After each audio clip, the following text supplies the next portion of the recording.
DCS Crew, what is up? Thank you for tuning in again to Daily Carry Solutions. I am Carlos, as you very well know, and this video is with regards to another Civivi knife that goes by the name of Ortis. That's O-R-T-I-S. Not Dogma, like some people may think, but yeah, we're actually going to go ahead and check out some differences between the two, talk a little bit about the Ortis and where it fits in the Civivi line, and you know, maybe see what my final thoughts are when compared to one of my favorite Civivi knives, which is the Civivi Dogma. So stay tuned. We're going to go ahead and check both out. But most importantly, check out this awesome stainless offering from Civivi's budget portion of knives called the Civivi Ortis.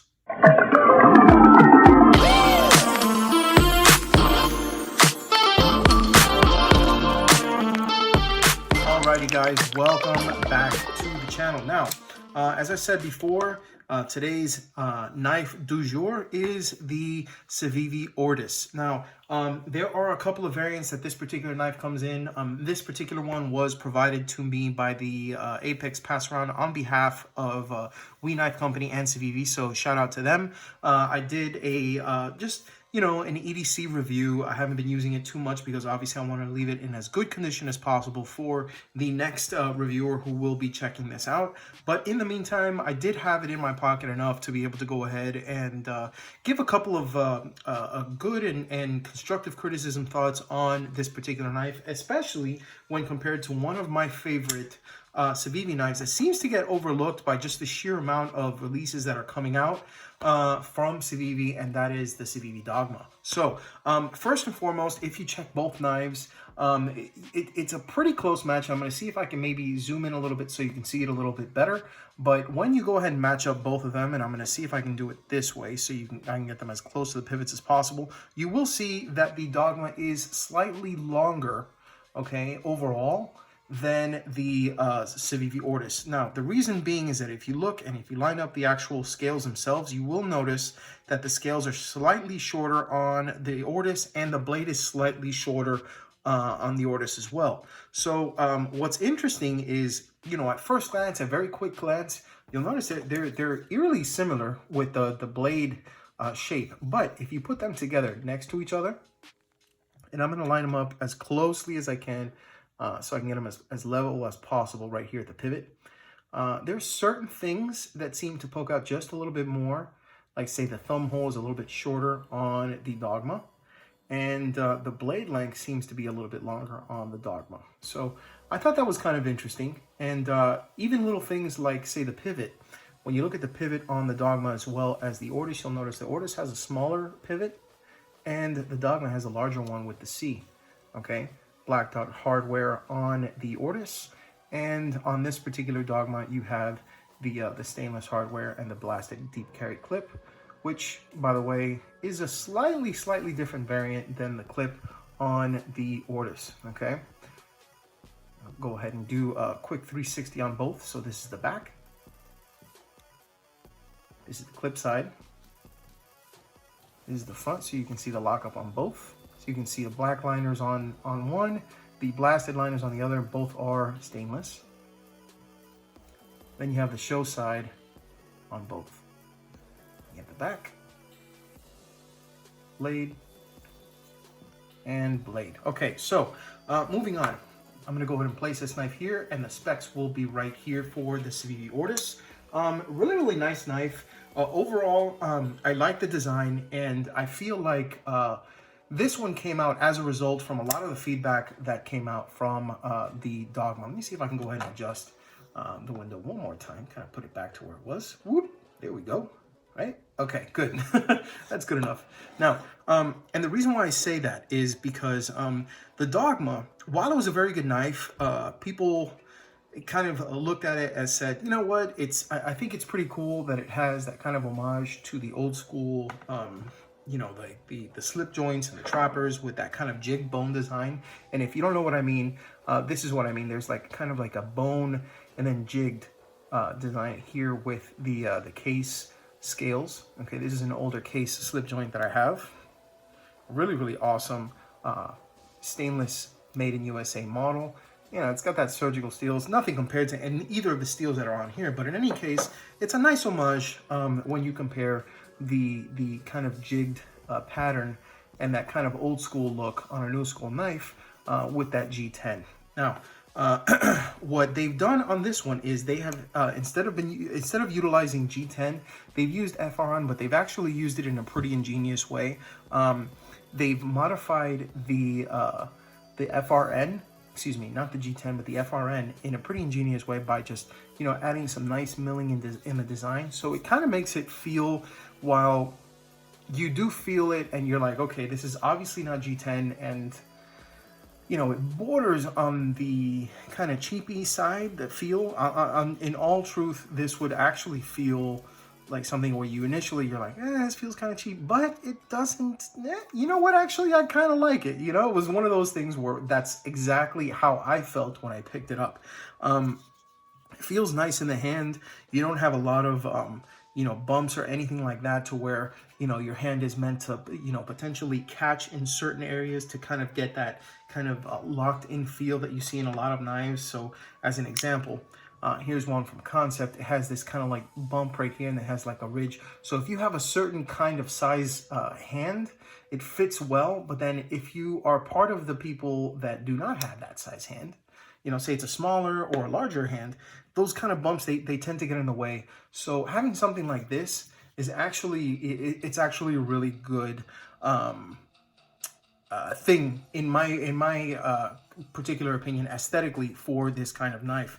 And then you know, the thickness of this particular knife is just right, just like the Dogma. I kind of felt that the thickness was just right for this kind of a knife. One thing that I would have liked to have seen on the Dogma, and I would have liked to have seen translated on the Ortis, is the jimping, oh my gosh, what am I talking about?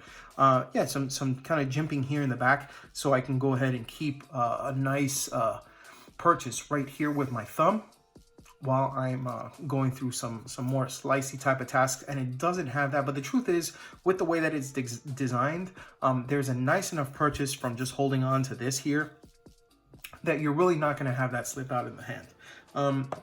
Both of the knives are carried on, well, they're set to be carried right hand tip up, but you can carry them left hand tip up as well. And they each have little cutouts on both sides, so you can go ahead and place your clip, and it does fit slightly flush inside of the scale.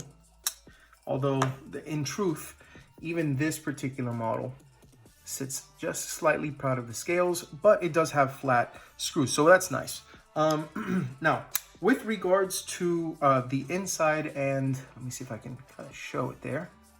All right, yeah, you can see it kind of with the reflection of my hand. You do see some skeletonization of the liners, and that is the case on both sides. So you have it right behind the, there we go, right behind the liner lock. You can see that there's some holes that have been cut out, as well as on the show side. Let me see if I can get a little bit closer. There we go.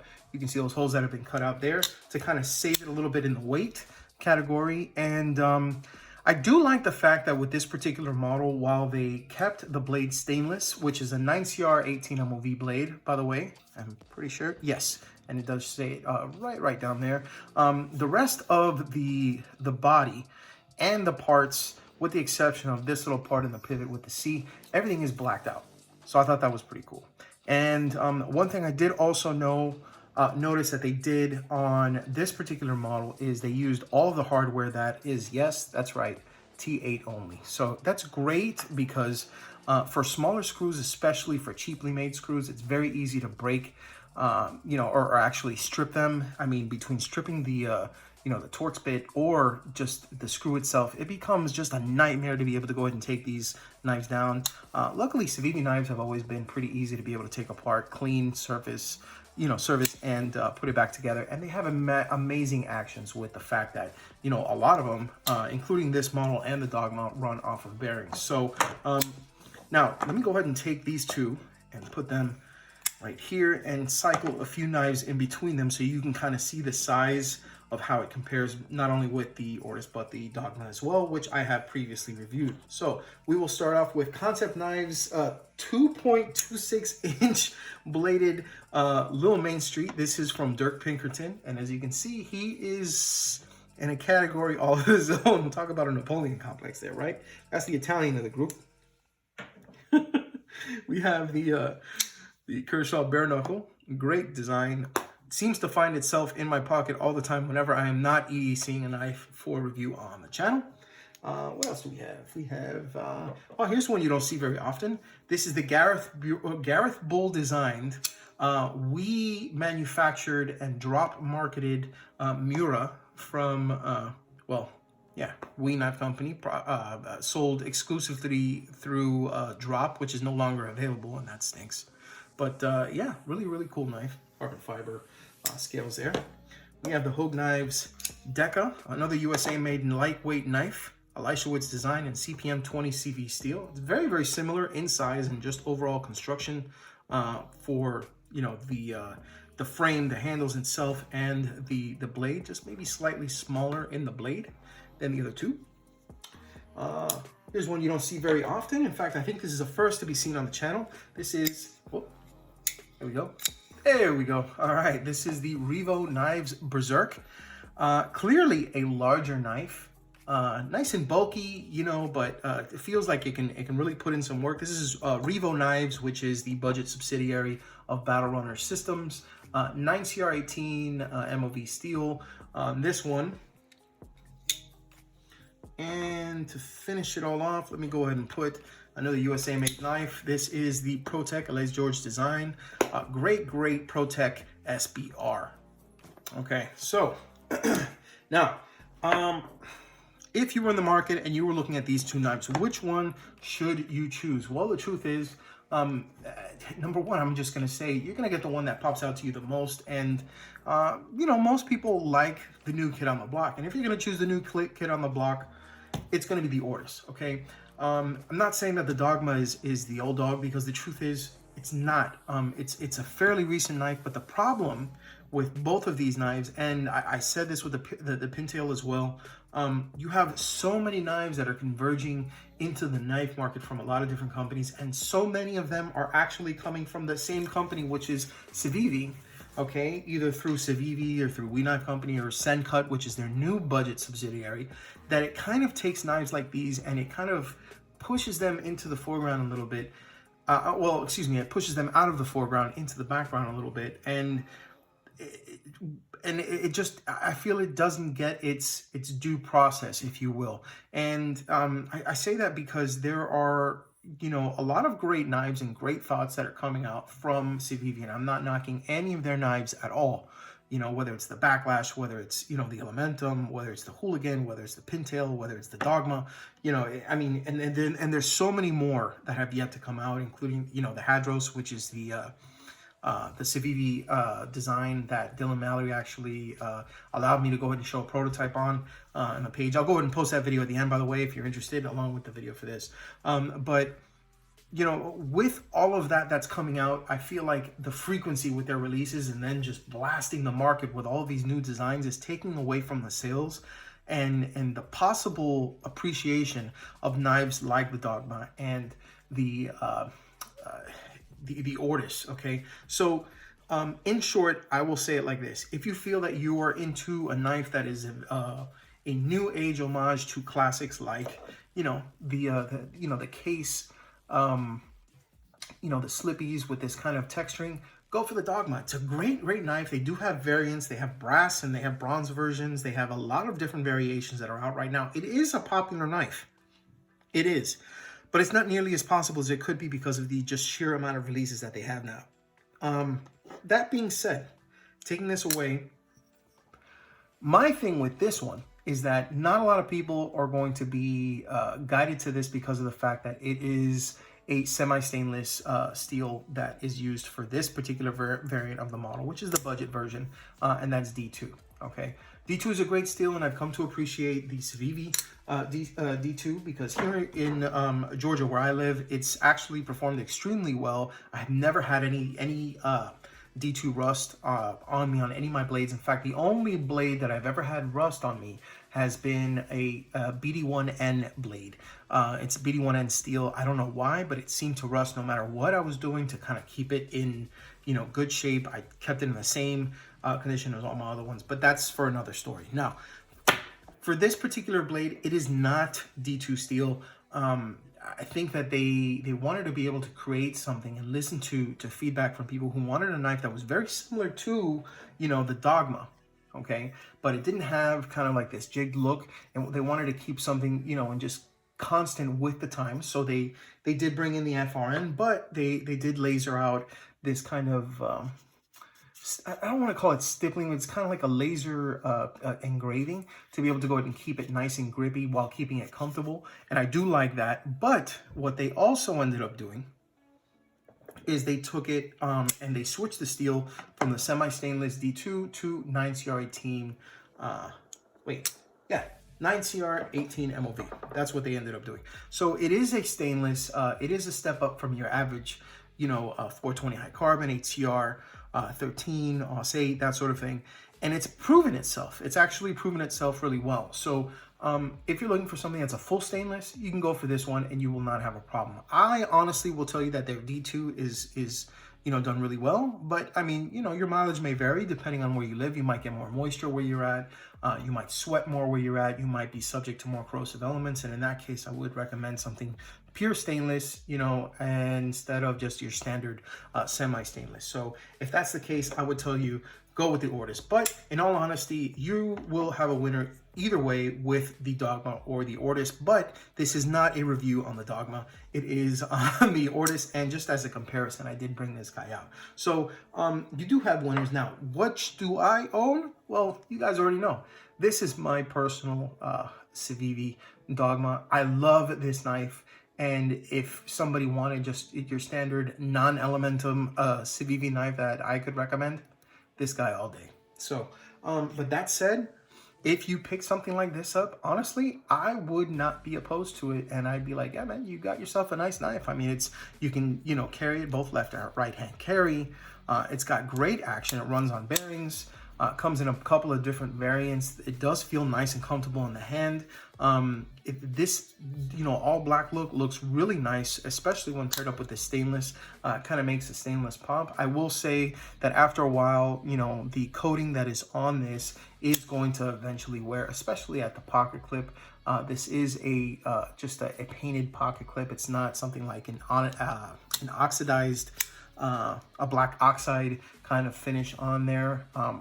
So, you know, that and the pivot and stuff like that. So you're not going to get, you know, the longevity in the coloring aspect of it that you will if it's just like a brushed stainless or, you know, something like that on some of the other variants like the Dogma, where it has kind of like that brushed or that stainless, you know, hardware. Okay.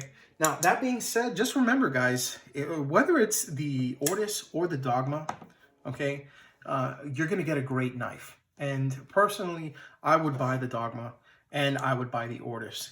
They're both really good knives. I think, if I'm not mistaken, let me go ahead and look at Blade H2 really quick because I do have it open. Yeah, you're looking at $39.95 as of today for the Ortis, and you're looking at just slightly more for the Dogma. It says $47.75 for the Dogma on Blade H2. So, you know, for the difference in pricing, honestly, either one would be great, but I would say if you're looking for a stainless blade, go for the Ortis, and you would not be disappointed at all. Now, that said, I really appreciate you checking out this channel. Go ahead and like, subscribe, and share if you enjoyed this video. Hell, check out some of my other videos. Let me know what you think. I'm also doing some shave videos for those who are getting into or interested in learning a little bit more about the wet shaving community and double edge and possibly straight razors in the future. But that being said, we're sticking with knives in this video, and whether it is the Ortis that you're into or maybe you're in the market for a Civivi Dogma, just remember,